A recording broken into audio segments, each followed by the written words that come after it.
안녕하세요. 오늘의 데일리 뉴스레터에 오신 것을 환영합니다. 변동이 많은 국제 정세 속에서 주목할 만한 현상이 떠오르고 있습니다. 전 세계적으로 군대 내 여성의 수와 역할이 현저히 증가하고 있습니다. 이러한 추세에서 특히 주목할 점은 우크라이나입니다. 여기서 여성들이 러시아의 침략에 맞서 국가를 방어하기 위해 군에 참여하는 수가 계속해서 증가하고 있습니다. 그러나 이 변화는 우크라이나뿐만 아니라 미국, 영국, 독일과 같은 선진국에서부터 북유럽 국가에 이르기까지 군대 내 여성 비율이 점차 높아지고 있는 여러 국가에서도 일어나고 있습니다. 이 전체적인 풍경에서 특별히 주목되는 부분은 핀란드의 역할입니다. 이 나라는 NATO 가입 결정 후 군사 구조의 변화뿐만 아니라 군 내 여성의 역할이 강화되고 있는 것을 목격하고 있습니다. 특히 K9 자주포를 효과적으로 사용하는 여성군의 발전이 두드러집니다. 핀란드는 러시아와 긴 국경을 가진 나라일 뿐만 아니라 강력한 포병력을 가진 위협적인 상대임을 증명하고 있습니다. K9의 국제시장에서의 돋보임은 한국의 기술과 군사 전술의 우수성을 보여주며 이는 전 세계적으로 군대 내 여성의 가치를 더욱 높이고 있습니다. 우크라이나 국방부는 현재 6만 명이 넘는 우크라이나 여성이 우크라이나를 방어하고 있으며 그중 4만 2천 명 70%는 우크라이나 군대에 입대했다면서 러시아의 침공에 대응해 더 많은 우크라이나 여성들이 군대에 합류함에 따라 이 숫자는 계속 늘고 있다고 말했습니다. 이렇게 여군이 늘어나는 것은 우크라이나뿐만 아니라 이미 2000년대 들어 미국, 영국, 독일 등 선진국에서는 여군 비중이 높아지고 있으며 최근 북유럽에서도 여군의 비춤이 급격히 늘어나고 있습니다. 덴마크는 여성의 비율이 2014년까지만 해도 6%였지만 최근 9%에 육박하고 노르웨이는 2015년 나토국 중 처음으로 여성 의무복무제를 도입해 2021년 기준 20%까지 올라갔습니다. 과거 소련에게 침공당했던 핀란드는 75년 동안 중립을 유지해왔으나 최근 나토에 전격 가입하면서 러시아의 가장 큰 반발을 사고 있습니다. 핀란드가 나토에 가입한 것만으로도 이번 전쟁은 러시아의 패배라고도 말하고 있습니다. 핀란드는 러시아와 1340km를 달하는 국경을 맞댄 국가로 러시아는 나토의 동진을 막기 위해 우크라이나 침공까지 감행했지만 결국 핀란드를 나토에 합류시키면서 나토와 맞댄 국경을 2배로 늘렸습니다. 그동안 핀란드는 과거 러시아에게 침공당한 뼈아픈 역사를 기억하며 중립국이지만 군사력 증강에 힘써왔고 동원령으로 100만 명을 총검으로 무장시킬 수 있다고 했습니다. 특히 핀란드는 어떤 북유럽 국가보다 강력한 여군의 힘을 가지고 있는데 핀란드 여군이 문용하는 기갑부대의 힘이 놀라울 정도라고 했습니다. 여기서 최근 핀란드 여군이 조종하는 K9 자주포 영상이 크게 화제가 되면서 원부에서 흔히 말하는 핀란드 미녀가 조종하는 자주포라는 식으로 재미를 주는 게 아니라 러시아군에게 정말 위험적인 무기가 될 수 있다고 말하고 있습니다. K9 자주포를 모는 핀란드 여군들의 위용이 대단해 보였고 K9 자주포만에서 일사불란하게 움직이는 돕작도 놀라울 정도였습니다. 핀란드는 이 K9 자주포로 지금 엄청난 일을 구상하고 있습니다. 인구가 작은 핀란드와 같이 대규모의 정규군을 유지하기 힘든 나라에서는 방어에 가장 유용하고 효과적인 무기체계가 자주포, 견인포, 전차라고 했습니다. 핀란드는 이에 세계 최강이라 불리는 K9 자주포를 지난 2017년 중고로 48대를 구매해 배치하고 2021년 10월 10대를 추가 발주했으며 지난해 핀란드 내에 주둔하는 캐나다 나토군과 공동으로 쓰겠다면서 38대를 추가로 구매했었습니다. 이렇게 총 96대를 구매했는데 최근에는 견인포 600대를 자주포로 교체하겠다면서 그렇게 되면 700대의 K9 자주포로 엄청난 포병 전력을 갖추게 됩니다. 러시아에게는 폴란드보다도 더 위험적인 국경을 맞댄 국가가 된다는 것입니다. K9 자주포를 만드는 한화에어로스페이스의 손재일 사장은 얼마 전 수출 비화를 들려줬는데 지난 2016년 노르웨이가 K9 자주포를 구입하려고 현지 시험을 하는데 이웃나라 핀란드와 에스토니아도 구경을 하려고 참관했다고 했습니다. 그런데 노르웨이보다 핀란드와 에스토니아가 더 놀랐고 핀란드는 잽싸게 사겠다고 하며 에스토니아도 구입 의사를 밝혔습니다. 한화는 지금 당장 신제품을 만들면 시간이 걸리는데 중고라고 사겠냐고 하자 핀란드가 바로 중고 48대를 사겠다고 했고 결국 노르웨이보다 9개월 먼저 구매 계약을 맺었습니다. 그런데 이렇게 북유럽의 국가들이 K9 자주포에 반한 이유는 그 놀라운 성능과 뛰어난 가성비 때문이기도 하지만 더 큰 이유가 있었습니다. 에스토니아 고위 군사 관계자가 2018년 K구자주포를 운용하는 한국의 부대를 방문했는데 에스토니아 장군이 보는 앞에서 한국군 최고 책임자는 부대에 배치된 신병에게 K구자주포를 운용해보라고 지시했습니다. 그런데 초년병도 쉽게 조작하는 것을 보고 에스토니아 장군이 감동했고 에스토니아는 K구자주포 12문을 계약하고 이후 24문을 더 계약했습니다. 이것은 처음 다뤄보는 초년병도 쉽게 운용할 수 있을 만큼 조작법이 쉽다고 했는데 자주포를 처음 다뤄보는 여군들도 쉽게 다룰 수 있고 정규군이 아닌 예비군들도 동원되면 바로 다룰 수 있다는 큰 장점이 있다고 했습니다. 여성 의무 복무제를 도입해 여군 비율이 무려 20%나 되는 노르웨이에서도 이 K구자주포는 가장 강력한 무기 중 하나로 손꼽히고 있습니다. 2021년 공개된 K구자주포가 발사될 때 놀라는 노르웨이 여군의 모습이나 올해 공개된 선언을 달리는 K구의 위력을 설명하는 노르웨이 여군의 모습도 민상적이었습니다. 가장 강력한 성능을 지니면서도 쉬운 조종법과 자동장전 시스템까지 갖춘 K구자주포는 여군들이 운용에 위력을 발휘하기에 가장 좋은 조건이 되었고 이 때문에 북유럽 국가들이 K구자주포를 앞다두어 도입했다고 했습니다. 상대적으로 K구자주포와 경쟁하는 독일 PGH-2000은 조정법을 의히는데 6개월 이상 걸리고 유지보수도 어려워서 이들 국가가 K구자주포를 선호하는 이유라고도 했습니다. 그런데 이들 나라에게 한국은 문용하기 편한 무기만 전달해준 것이 아니라 한국의 여군이 직접 문용하는 장면까지 보여주었습니다. 지난 3월 육군 제7포병여단의 K9A1 자주포 사격 훈련에서 놀라운 장면이 목격되었습니다. 아시아에서 가장 강력한 군단 화력을 보유한 7군단은 북진선봉이라는 상징 명칭을 갖고 있는데 유사시 아군 전방부대가 북한군의 남침을 저지하면 뒤이어 7군단은 적을 격퇴하며 북진해가는 부대입니다. 7군단은 동아시아 최강 전력으로 중국 기동군단 2개랑 맞먹을 정도로 엄청난 화력을 가지고 있는데 중국에서 한국의 7군단을 막으려면 핵밖에 없다는 말까지 하고 있습니다. 그런데 7군단의 7포병여단 소속 번개대대에서 펼쳐지는 K구자주포 실사계 훈련의 주체는 여군들이었습니다. 번개대대는 포탄 43발을 발사하며 위력을 과시했습니다. 이 훈련을 지켜본 미군 러스 커핑스 중령은 K군 최고의 화포무기다 이번 훈련을 통해 K구의 놀라운 능력을 다시 확인하게 됐다며 한미동맹은 역사상 가장 강한 동맹이자 적에게는 가장 위협적인 동맹이라고 말했습니다. 이날 사격 훈련을 한 번개대대에는 최초의 여군 전포대장인 김유림 중위가 있었고 탄약 부사관 손세정 중사, 직접 자주포를 문용하는 김민수 하사 등 여군들이 훈련을 이끌었습니다. 이뿐만 아니라 전차부대에서도 강인한 한국의 여군들이 활약하고 있는데 지난해 말 육군 최초 여군 전차중대장이 된 윤재은 대위가 화제가 되었습니다. 지난 2020년에는 K 전차를 모는 한국의 여군 전자 소대장 사진이 트위터에 올라가자 여기에 해외 네티즌들은 엄청나다라고 감탄했습니다. 그러면서 각국의 여군들의 모습을 보여주며 비교했는데 그 중에도 일본군의 사진은 전혀 달랐습니다. 강민한 카리스마가 풍기는 이 한국의 여자 소대장은 다른 나라 여군들과 대비되어 보였습니다. 이렇게 한국은 K구자주포, K전차만을 판매하는 것이 아니라 이제는 이를 직접 운용하는 여군의 전술과 경험까지도 전해줄 수 있다고 했습니다. 스톡홀름 국제평화연구소의 SIPRI 자료에 따르면 K구자주포는 2017년 세계 자주포 수출 시장 점유율 48%를 차지하며 압도적인 1위임을 입증했습니다. 2024년 현재 점유율은 이미 절반을 넘은 60%가량이며 지금까지 체결된 개마굴량이 원활하게 수출되면 점유율은 70%에 육박할 전망입니다. 앞으로 개발할 예정인 K9A는 선진국 거대 방산기업조차 뛰어넘기 어려운 동표에 도전한다고 했습니다. 자동화 기술을 더욱 개선해 1분당 최대 반사수를 기존 6발에서 9발로 늘리고 승무원도 5명에서 3명으로 줄인다고 했습니다. 사거리는 장기적으로 100km까지 늘리는 것을 목표로 하는데 내년부터는 최초 자주포를 만든 본산지 영국의 노후 자주포 대체 사업까지 노리고 있습니다.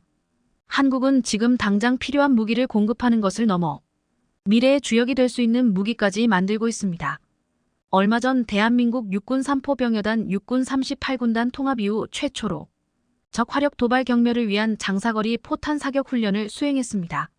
훈련은 강원도 영통영서 지역에서 동시에 진행됐는데 3포병여단 예하 2개 포병대대는 K구자주포 12문을, 102기가벼단 예하 1개 포병대대는 K55A1 자주포 8문을 운용하며 총 140여 발의 포탄을 쏘아 올렸습니다. 이번 포탄 사격 훈련에서 가장 시선을 끈 것은 최대 사거리 40km에 달하는 장사거리 포탄으로 주둔지에서 27km 떨어진 표적지를 정확히 명중시키는 K구자주포의 위력이었습니다. K구자주포는 단거리뿐만 아니라 장사거리에서도 충분히 위력적이라는 사실을 입증한 것입니다. 이 장면은 실제로 해병대가 K구자주포를 해안에서도 운용할 수 있는지 사격 테스트를 하는 장면입니다. K구자주포만으로도 바다에 있는 함정을 명중시키면서 해안에서도 훌륭히 그 역할을 해낼 수 있다는 것을 증명했습니다.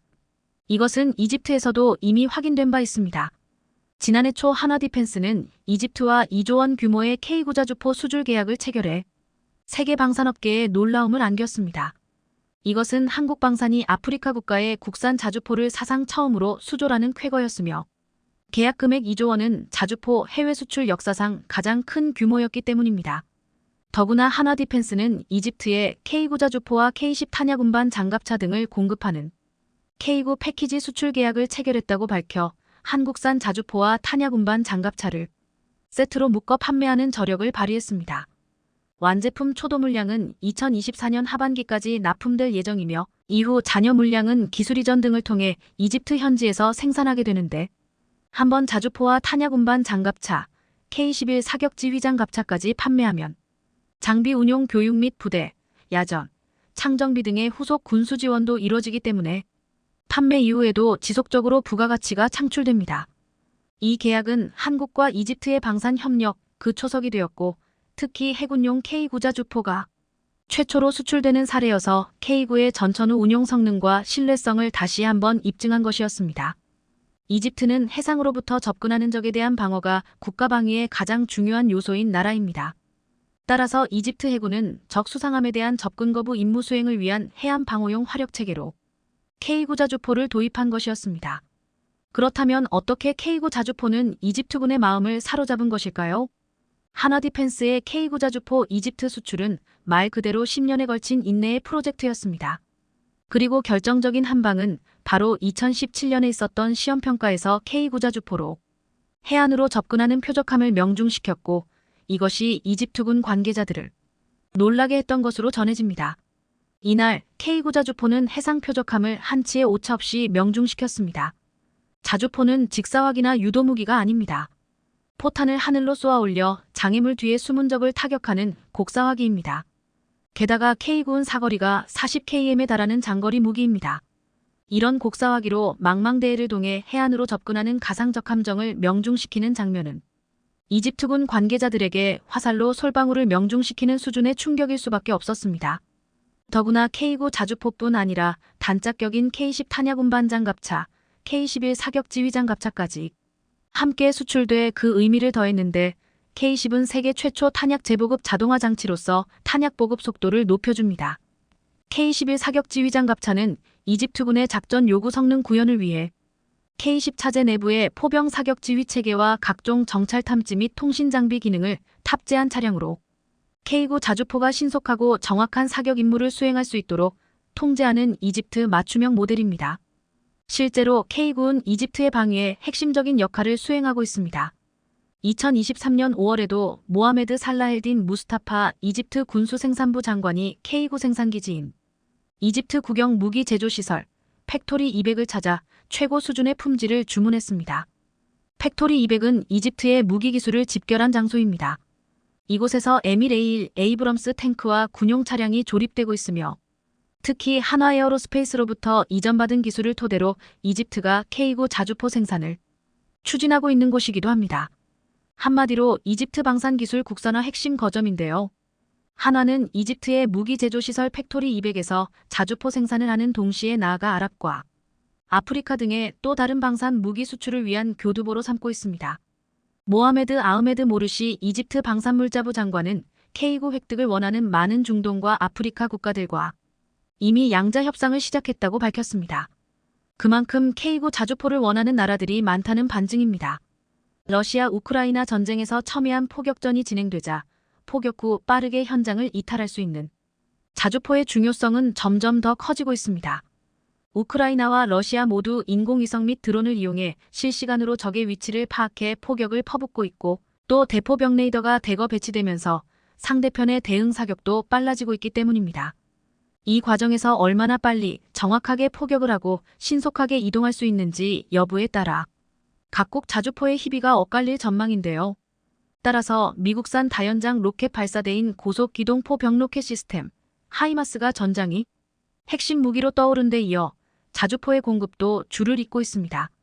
미국의 M109 자주포를 시작으로 독일의 PGH 판저 하우비처 2000, 프랑스의 세자르 자주포, 폴란드의 AHS 크라프 등이 우크라이나군에 제공돼 쓰이고 있는데요. 이 중 폴란드의 AHS 크라프는 한국산 자주포 K9의 차체에 AS-90의 포탑을 얹은 혼종으로 유명합니다. 방위산업계는 고화력 중무기 지원을 주저하던 서방 각국이 잇따라 자국산 무기 공급에 나선 것에 비상한 관심을 보이고 있습니다. 우크라이나를 지원하는 의미가 가장 크지만 그 이면에는 다시 돌아온 군비 경쟁의 시대에 자국산 무기의 성능을 보여주려는 욕심도 섞여 있다는 분석입니다. 실전 기록만큼 무기의 진가를 확실하게 보여주는 기회가 없기 때문에 향후 폭발적 성장이 예상되는 글로벌 방산 시장에 자국 무기를 선보이기 위해 앞다퉈 우크라이나 지원에 나서고 있다는 이야기까지 나오는 실정입니다. 한국의 K9의 인기가 고무적인 또 하나의 이유는 K9 자주포를 판매하면서 각종 탄약 등 화력 탄약 무기 역시 함께 패키지로 판매하고 있다는 점입니다. 탄약은 단가가 주력 수출 품목 대비 워낙 낮아서 상대적으로 잘 부각되지는 않습니다. 하지만 K9같이 본제품이 품질을 인정받아 스테디셀러가 되어 탄약 수주를 꾸준히 이어간다면 엄청난 수익이 쌓입니다. 한 번에 터지는 대박은 아니지만 오랫동안 쌓이는 일종의 연금 복권 같은 개념이라고 볼 수 있는데요. 예를 들어 방산 수출 실적이 35억 달러, 약 4조 6천억 원을 계속 달성했던 지난 2013-2015년 3년간 누적 수출액 중 탄약 총포 분야의 평균 수졸 금액 비중이 41.6%를 차지할 정도로 높은 수출 성과를 창출해왔습니다. 게다가 최근에는 K9 자주포 등 주장비의 수졸 증가에 따라 155포탄 등 탄약 분야 수출 수요도 더욱 증가하는 추세입니다. 탄약 분야의 대표적인 방산업체인 풍산은 각각 K2 전차, K9 자주포의 폴란드 수출 물량과 관련해 현대로템과 2,934억 원 규모, 한화와 1,647억 원 규모의 탄약 공급을 체결한 것으로 알려졌습니다. 지난 1970년대부터 우리 군은 화력 및 탄약 분야의 국산화에 많은 노력을 기울여왔기 때문에 이들 분야의 국산화율은 상당히 높은 수준입니다.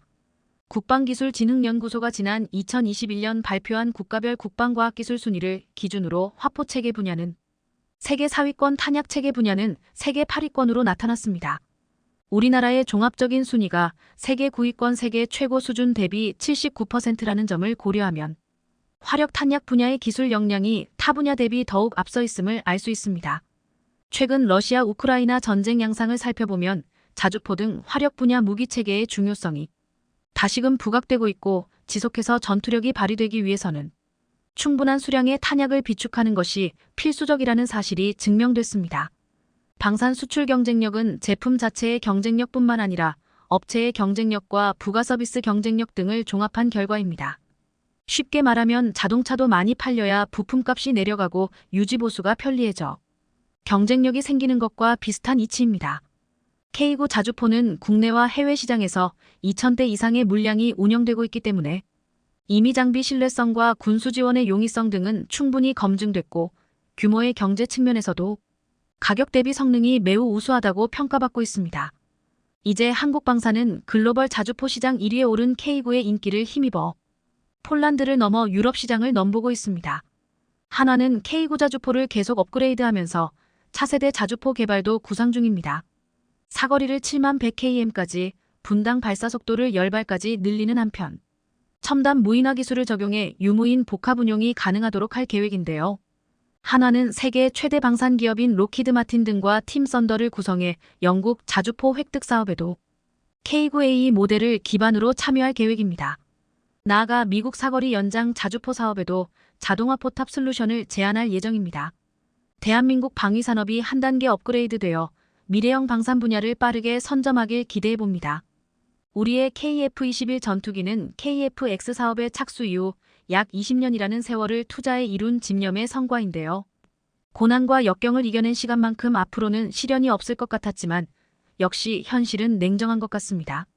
우리의 뜻과는 다르게 KF-21 전투기에 강력한 경쟁자가 등장했다는 소식이 큰 화제를 모으고 있습니다. 해외군 전문가들은 KF-21 전투기가 향후 양산에 돌입해 해외 수출에 나서더라도 경쟁 기종의 견제 속에 수출 성과가 부진할 수 있다고 경고하고 있습니다. 그 기종은 바로 미국의 전투기 F-16B입니다. F-16 기종은 오랜 시간 현역으로 활동하고 있어 많은 분께서 잘 알고 있는 전투기일 텐데요.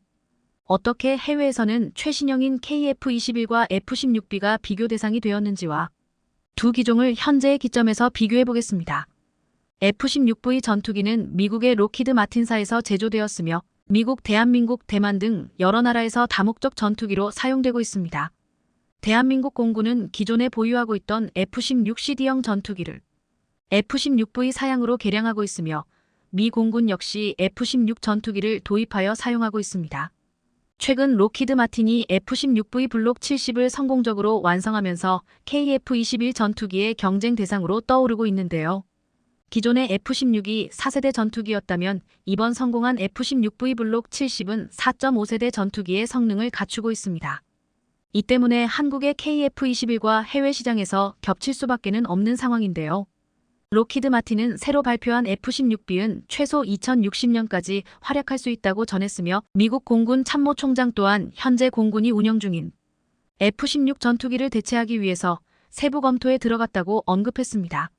현재까지 알려진 자료에 따르면 이번에 공개된 F-16B는 비행 중 인공지능 기능을 수행할 수 있고 더욱 세분화된 신호 처리 능력을 갖춘 AN/APG-83AESA 레이더와 개선된 미션 컴퓨터와 전자 아키텍처를 포함한 다양한 업그레이드 기능을 갖추고 있다고 합니다. 이 때문에 일각에서는 KF-21이 F-16B보다 성능이 떨어진다는 주장도 제기되고 있으나 실제로는 전혀 그렇지 않습니다. 물론 F-16B는 이미 검증된 훌륭한 전투기이지만 KF-21은 최신 기술을 활용한 전투기이고 아직 개발 중이기 때문에 어디까지 성장할 수 있을지 아무도 장담할 수 없습니다. 그렇기에 모든 부분을 아직 정확하게 알 수 없어서 둘을 비교하기에는 조금 이른 감이 있는 건 사실입니다. 그리고 비교에 앞서 어떤 전투기를 선택할지는 맥락과 목적에 따라 다를 수 있다는 점을 알려드립니다. 현재 해외 군사 전문가들은 KF-21과 F-16B의 전투 능력을 비교하고 있는데요. 두 기종 모두 다목적 전투기로서 공중전과 지상 공격 모두에 사용될 수 있습니다만 여러 가지 차이점이 있습니다. F-16B는 외부 연료 탱크를 장착할 수 있어 당연히 KF-21보다 더 멀리 날아갈 수 있습니다. 반면 KF-21은 멀리 날아가는 것보다 더 높은 고도에서 더 빠르게 비행할 수 있게 설계되었습니다. 또한 KF-21은 세계에서 가장 많이 쓰이는 4세대 정도의 뛰어난 레이더와 컴퓨터 성능을 보유하고 있습니다. 그리고 일부분에만 스텔스 기능이 적용되어 있어 4.5세대 전투기로 분류됩니다. F-16V 역시 4.5세대 전투기로 분류되지만 미국의 제약 탓에 일부 기술이 제한될 수 있습니다. 그러나 여전히 매우 효과적인 비행기이며 향상된 레이더 및 무장 시스템과 함께 고성능 엔진을 장착하고 있습니다. 우리나라 군사 전문가들은 KF-21 보라매가 공중 엄호와 지상 및 공중의 해상 전술 정보를 실시간으로 공유하여 적의 핵무기 시설, 화학무기 저장고를 정밀 타격하는 임무를 수행할 것으로 전망하고 있습니다. 종합적으로 KF-21과 F-16B는 각각 최신급 전투기로 최신 기술을 적용하고 있으며 KF-21이 고속비행, 기동성, 무장과 레이더 시스템 등에서 뛰어난 성능을 자랑합니다. KF-21은 한국에서 개발된 최초의 전투기로 미국에서 개발된 F-35와 유사한 기술이 사용되었습니다. KF-21은 국산 기술을 적용하여 개발되었으며 스텔스 기술과 다양한 무기 시스템을 갖추고 있습니다. 최대 이륙 중량은 25-400kg이며 F-16B보다 크고 F-35와는 비교적 비슷한 크기입니다. F-16B는 F-16과 마찬가지로 다목적 전투기로 비행속도와 기동성이 높으며 최대 이륙 중량은 22kg로 KF-21보다 작은 크기입니다. 전반적으로 KF-21과 F-16B는 각각 국내 기술과 미국 기술을 기반으로 개발된 다목적 전투기로 성능 면에서는 비슷한 부분도 있지만 크기나 무기 시스템 등에서 차이가 있는 걸 알 수 있습니다. 그리고 가장 차이가 크게 나는 부분은 스텔스 부분인데요. 우선 스텔스 기능 면에서는 KF-21이 한 수 위입니다. 레이더 반사 단면적인 RCS 감소율이 F-16V 대비 약 80% 수준으로 크게 차이가 납니다. 또한 항전 장비 부분에서도 최신 기술이 적용돼 있어 우수한 성능을 자랑합니다. 무엇보다 중요한 점은 KF-21 개발 과정에서 축적된 경험과 기술들이 향후 한국 공군의 차세대 전투기 사업에도 활용될 수 있다는 사실입니다. KF-21은 대한민국의 국내 기술력을 대표하는 국산 전투기로서 국방 산업 발전에 큰 기여를 할 것으로 기대됩니다. 반면 F-16B는 전 세계적으로 사용되는 고급형 F-16 전투기로서 높은 신뢰도와 성능으로 인해 많은 국가에서 선택하는 기종입니다. 물론 F-16도 초기에 만들어진 4세대 전투기 F-16AB 버전과 4.5세대 전투기 70F-16V 버전은 거의 다른 전투기라고 불러도 무방할 만큼 많은 변화가 있었습니다. 그럼에도 불구하고 F-16B와 KF-21 사이에는 메울 수 없는 차이가 있습니다. 이는 설계 사상에서부터 비롯된 차이인데요. KF-21 전투기는 중형 이상의 다목적 전투기로 설계되어 있습니다. 이는 최초 설계 당시 소형 로우급 전투기로 제작된 F-16B와는 다른 점입니다. 최초 설계 당시만 해도 소형 로우급 전투기 F-16이 대륙을 가로질러 장거리 공격 비행을 한다는 개념 자체를 생각할 수가 없었던 것입니다. 물론 F-16B도 항속거리를 늘리기 위해 다양한 연료 탱크를 장착하고 있지만 그만큼 레이더 반사 면적과 공기 저항이 증가하여 비행에 부정적인 영향을 미칩니다. 내부 연료 탱크는 항속거리를 늘리기 위해 매우 중요한 역할을 하는데요. 이를 위해서는 기체가 중형 이상의 크기가 되어야 하며 이는 내부 무장창 장착을 위한 여유 공간과도 관련이 있습니다. 실제로 이를 고려한 KF-21 전투기는 처음 설계보다 크게 변경되었으며 내부 무장창 공간을 연료 탱크로 전환하는 방법도 고려될 수 있다고 합니다. 이처럼 KF-21의 내부 공간은 자유롭게 변환할 가능성이 높아서 KF-21 전투기가 다양한 임무를 수행할 수 있도록 만들어줍니다. 즉 기체의 체급 자체에서 오는 기본적인 성능상의 차이점은 절대 무시할 수 없다는 것이죠. 이러한 이유로 KF-21 전투기는 F-16B 전투기보다 더 강력하고 다재다능한 무기체계를 가지고 있다고 볼 수 있습니다. 그래서 우리 군 전문가들은 F-16B에 대해 걱정할 것 없다며 한국의 승리를 점치고 있습니다. KF-21은 대한민국의 국내 기술력을 대표하는 국산 전투기로서 국방 산업 발전에 큰 기여를 할 것으로 기대됩니다. 2025년 한국 전투기의 본격적인 초고속 납품이 시작된다. 한국에서 주문한 신형 전투기가 도착하면 남은 미그 29 전투기 모두를 우크라이나에 보내겠다. 폴란드 두다 대통령. 최근 한국 방산의 빠른 납품이 유럽에서는 큰 화제가 되고 있습니다. 폴란드는 미그 29 전투기를 한국의 FA-50과 미국 F-35로 대체할 예정으로 지난해 한국에 FA-50 48대를 주문했습니다.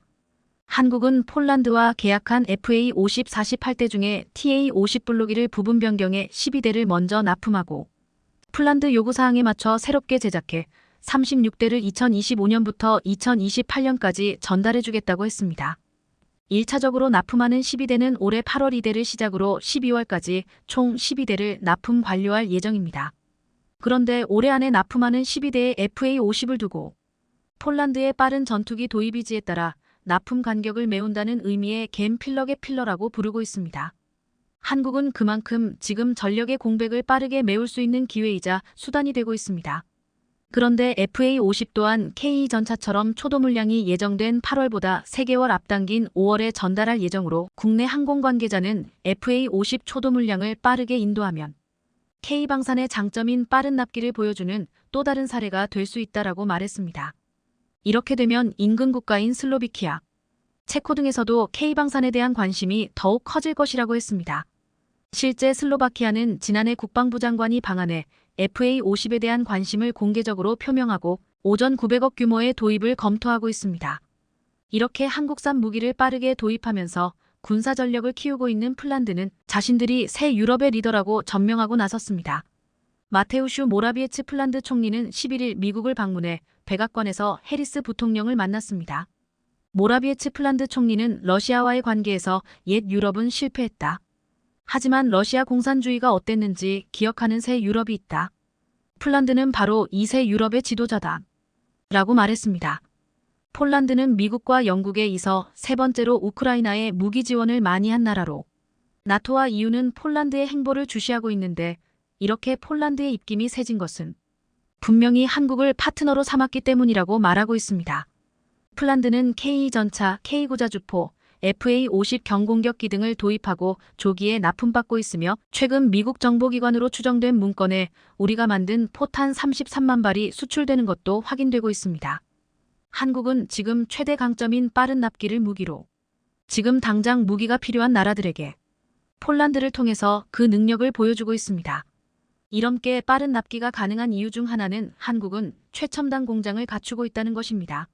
한국항공우주산업 KAI의 경남 사천 공장에서 전투기를 생산하는 고정이동은 마치 동구장을 연상케 하는 건물로 축구장 3개를 합친 거대한 크기를 자랑하고 있습니다. 여기서 F-15, T-50, KF-21을 생산하고 있는데 대부분 사람이 조립하지만 대형 로봇 드릴링 시스템, KF-21 지동화 장비 등 세계 최고의 기술력을 자랑하고 있습니다. 이는 세계 최고라 불리는 미국 방산업체들도 탐을 낼 정도로 빠르고 효율적인 전투기 조립을 할 수 있는 것으로 알려져 있습니다. FA50은 2개의 생산 라인을 가동하면 월 최대 5대를 생산할 수 있다고 했습니다. 미국도 놀란 기술력을 갖춘 한국의 전투기 제조 공장에서 또다시 FA50을 폴란드에 빨리 인도하면 신속한 납품 능력을 자랑하는 한국은 더욱 급부상할 전망입니다. 한국 무기의 세계 시장 점유율이 지난 2018-2022년까지 2.4% 뛰면서 점유율의 퍼센트 변화율이 무려 74%로 평가되었습니다. 전문가들은 이는 FA50 때문이라고 말하고 있습니다. FA50을 지난해 폴란드에 48대, 올해 2월 말레이시아에 18대를 수출하면서 수개월 만에 5조 4천억 원의 실적을 몰렸기 때문입니다. FA50 때문에 우리나라는 세계 항공기 시장에서 2022년 이후 납품 전망 순위가 3위로 뛰었습니다. 전 세계 방산 시장의 거의 절반을 차지하는 항공기 시장에서 한국의 속도 전략은 제대로 먹이고 있습니다. 우크라이나는 최근 탄약 부족으로 5월에는 러시아 전투기가 상공을 지배할 것이라고 했습니다. 우크라이나군의 대공 미사일 5,300 미사일이 거의 바닥났다는 것입니다. 또한 최근 중국은 대만 포위 훈련 마지막 날 12시간 동안에만 군용기 91대를 동원해 무력 시위를 벌였습니다. 역대 최단시간 최대 규모의 무력 시위로 이날 무력 시위에 동원된 중국 군용기는 수-30과 제2, 11, 15, 16 전투기 등과 H-6 폭격기 등 식별된 중국 군용기 숫자로는 역대 최대 규모였습니다. 이렇게 국제 정세가 불안해지면서 각국들은 가장 먼저 신형 전투기를 도입하려는 가운데 한국의 조기 납품을 눈여겨보지 않을 수 없는 상황이 되었습니다. 그런데 군사 전문가들은 FA50의 빠른 생산 속도와 조기 납품과 동시에 보고 있는 것이 KF-21의 놀라운 개발 속도입니다. KF-21은 최근 단거리 공대공 무장 분리 시험에 성공하면서 포스트 KF-21에 대한 논의가 이루어지고 있습니다. 앞으로 KF-21을 F-35처럼 개량하고 인공지능 정보융합 무인기 등 4차 산업혁명 기술을 갖춘 6세대 전투기로 개발하자는 것입니다. 그런데 최근 대만에게 계속 위협을 가하는 중국이 한국의 KF-21을 견제하면서 예상 못한 보도를 내놓으며 한국의 행동을 경계하는 모습을 보이고 있습니다. 최근 중국 소우닷컴에서는 한국이 4,000개의 핵탄두를 위한 충분한 핵물질을 비축하고 있으며 한국 정부가 이를 곧 사용할 것이라는 징후를 보였다고 보도했습니다. 한국이 실제로 핵무기를 만들 가능성은 높지 않지만 충분히 위협적이어서 견제해야 한다고 말했습니다. KF-21의 개발 속도가 빠르게 진행되는 가운데 중국이 한국의 핵무기 제조 가능성에 대해서 집중하는 이유 중 하나는 KF-21이 만들어지고 무장 관련 개발 과정에서 일찌감치 전술 핵무기 탑재를 고려해야 한다는 말이 나왔기 때문입니다. 국내에서는 미국 측과 협의를 통해서 핵무기 통합 인증을 추진해야 한다는 의견이 니온 바 있습니다. 국내 한 전문가는 전술 핵 운용을 위해서는 항공기에 별도의 동압 및 인증 절차가 필요한데 F-15, 16 모두 핵무기 운용 능력을 통합한 사례가 있으니 기술적으로 어려운 문제라기보다는 안증의 문제라고 했습니다. 지금 상황에서는 분명 이것은 한반도 비핵화에 위배되지만 국내와 미국 일부에서는 대북 확장 억제 차원에서 핵 공유를 추진해야 한다는 목소리가 나오고 있기에 앞으로 이에 대한 고려도 시도될 수 있다는 주장이 제기되고 있습니다. 지난해 한국국방연구원 두진호 조비연 선임연구원은 우크라이나 전쟁과 러시아의 핵무기 사용 가능성 시사점 및 한국의 대응 방향 보고서에서 확전 상황에 대비해 한국형 핵 공유 체제 추진을 검토할 필요가 있다며 구체적으로 미국이 최근 개발한 저위력 핵탄 두 W76을 한국의 잠수함과 최근 시험 발사에 성공한 SLBM 잠수함 발사 탄도 미사일에 탑재해 운용해야 한다. 또 F-35 전투기를 기반으로 미국의 산형 B-61-12 저위력 중력 폭탄을 공유받는 공중 기반 핵 공유 체제도 고려할 수 있다라고 말하기도 했습니다. 지금 중국이 두려워하는 것은 한국이 핵무기를 개발할 수 있는 능력도 있지만 미국이 허용만 하면 KF-21에도 전술핵 무기를 달 수도 있다는 사실입니다. 그런데 이렇게 군사적인 위협뿐만 아니라 중국은 한국산 전투기가 수출되면서 자신들의 수출 시장이 위협받을 것이라고 우려하고 있습니다. 중국의 군사 전문가 앤서니 용은 지난해 홍콩 일간 사우스 차이나 모닝 포스트 SCMP와 인터뷰에서 한국이 KF-21을 생산한 것을 놓고 전투기 분야에서 중국과 경쟁할 만큼 성장했다는 점을 의미 있게 바라봤습니다. 앤서니 월은 KF-21의 성능이 좋다면 한미 군사동맹을 고려할 때 중국에 일정한 위협이 될 수 있다고 하며 앞으로 국제시장에서 한국의 전투기가 중국의 전투기와 직접적으로 수출 경쟁을 벌일 가능성도 있다고 전망한 바 있습니다. KF-21은 이미 한국산 경전투기 FA-50을 구입한 나라들은 차후 도입할 가능성이 높은 나라들로 분류되고 있는데 최근에는 KF-21의 예상 밖의 모델이 큰 인기를 끌 수 있다는 말이 나오고 있습니다. 지난 3월 KF-21 합재기 모델인 KF-21 네이비와 이를 탑재하는 중형 항모 개발 가능성을 타진하는 정책 연구를 하고 있다는 사실이 알려졌습니다. 실제로 일각에서는 KF-21N 함재기에 대한 설계 연구가 상당 부분 진척되었다고 했습니다.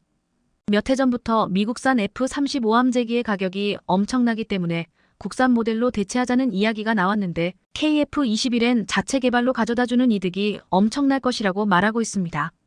최근 F-35B의 수요가 엄청나게 늘어나면서 가격이 계속 오르고 있습니다. 당초 F-35B형은 미 해병대 353대, 영국 공군 138대, 이탈리아 해공군이 30대 구입할 예정이었는데 여기에 호주, 스페인, 터키도 약 100여 대를 도입하겠다고 나섰기 때문입니다. 2020년 싱가포르에 판매된 F-35B의 대당 가격은 2억 2,916만 달러 약 2,682억 원이었지만 이후 영국은 대당 3천억 원에 사들인 것으로 알려졌습니다. F-35B는 F-35A 기체의 구조와 부풀이 다르고 별도의 정비훈련 지원 인프라가 필요한데 영국은 이 때문에 F-35B의 대량 도입 포기를 검토한 바 있습니다. F-35B가 필요하지만 너무나 비싸다는 것입니다.